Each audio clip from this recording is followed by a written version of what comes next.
Assalamualaikum warahmatullahi wabarakatuh. Perkenalkan, nama saya Dwi Lestari, NIM 190-210-30-10-42. Program Studi Pendidikan Ekonomi, Fakultas Keguruan dan Ilmu Pendidikan Universitas Dwi. Pada channel YouTube kali ini saya akan menjelaskan dan mengarahkan mengenai media pembelajaran berupa fisik pada peserta didik jenjang sekolah menengah kejuruan. Media pembelajaran. Media pembelajaran dapat diartikan menjadi tiga, yaitu yang pertama, teknologi pembawa pesan yang dapat dimanfaatkan untuk keperluan pembelajaran. Yang kedua, sarana fisik untuk menyampaikan materi pembelajaran. Yang ketiga, sarana komunikasi dalam bentuk cetak, fisik, maupun pandang dengar beserta perangkat kerasnya.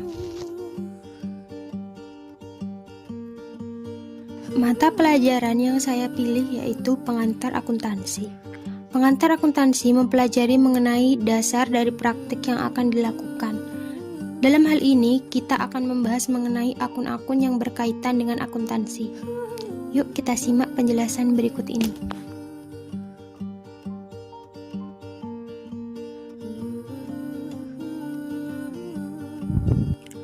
Akun merupakan tempat untuk mencatat transaksi yang terjadi di perusahaan.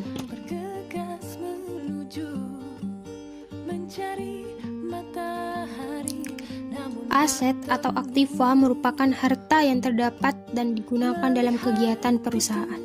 Saldo normal aset yaitu saat bertambah mempengaruhi debit dan saat berkurang atau terjadi pengeluaran mempengaruhi sisi kredit. Hutang adalah kewajiban perusahaan yang harus dilunasi pada waktu tertentu. Saldo normal hutang yaitu saat terjadi penambahan mempengaruhi sisi kredit dan saat berkurang mempengaruhi sisi debit.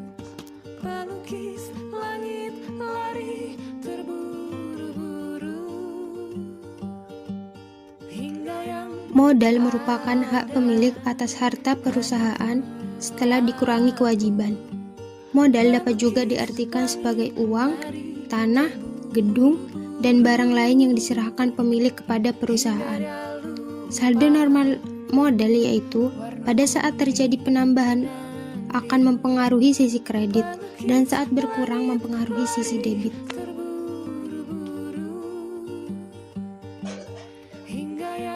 Pendapatan merupakan keuntungan yang diperoleh perusahaan dari kegiatan operasional maupun non-operasional.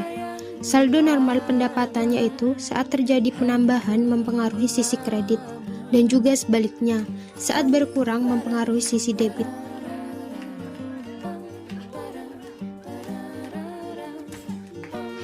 Beban merupakan tanggungan yang terjadi karena kegiatan perusahaan yang bersifat operasional dan non-operasional. Saldo normal beban yaitu pada saat terjadi penambahan akan mempengaruhi sisi debit, sedangkan pada saat terjadi pengurangan akan mempengaruhi sisi kredit. Manfaat media pembelajaran yaitu yang pertama, memperjelas informasi belajar sehingga mudah dipahami siswa. Yang kedua, membuat materi pelajaran yang bersifat abstrak menjadi lebih konkret. Yang ketiga, menarik minat siswa untuk memahami sesuatu.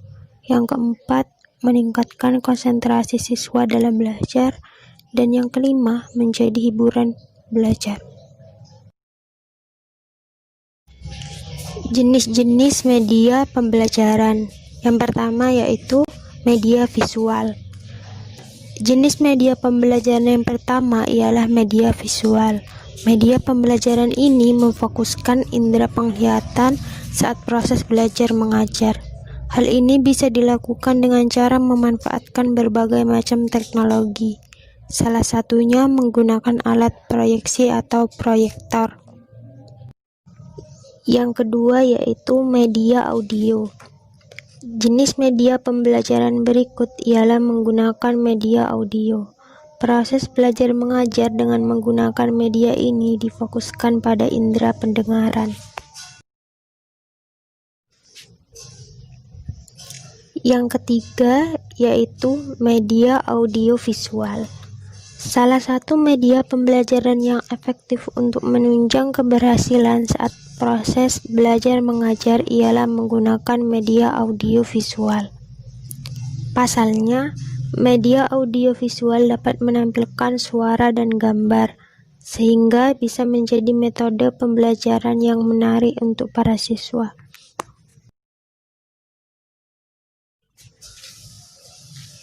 Kemudian, yang keempat adalah peta dan globe.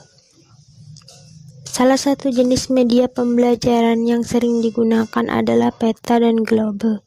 Media pembelajaran ini berfungsi menyajikan data-data lokasi dan tempat.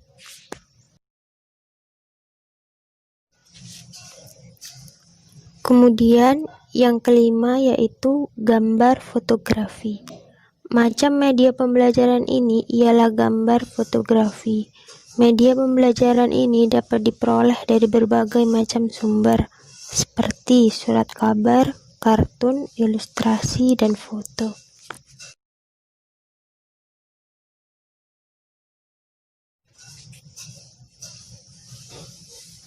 Yang terakhir yaitu media serba aneka. Media serba aneka merupakan salah satu media yang disesuaikan dengan potensi di suatu daerah. Salah satu yang sering digunakan oleh masyarakat Indonesia adalah papan tulis, 3 dimensi, dan berbagai sumber lainnya.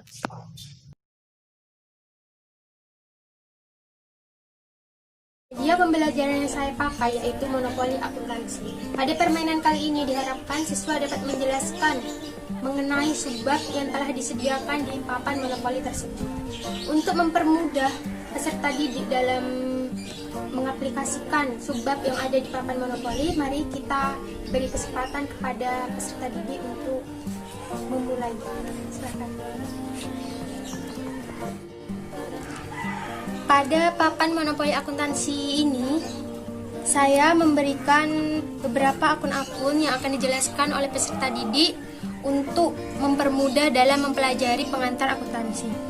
Selain akun-akun, saya juga menyediakan istilah-istilah yang berhubungan dengan akuntansi itu sendiri.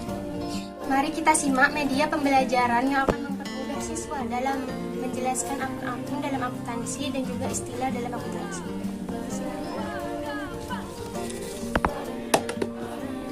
Angka pada dadu ini akan mengantarkan pion untuk mengarahkan kepada papan sesuai dengan angka yang telah didapatkan.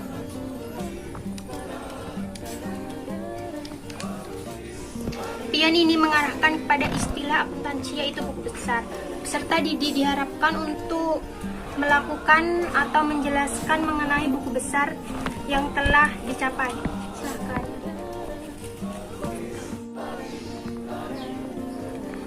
Nah, jadi buku besar di sini merupakan kumpulan akun-akun yang digunakan untuk memudahkan penyusunan laporan keuangan pada suatu perusahaan.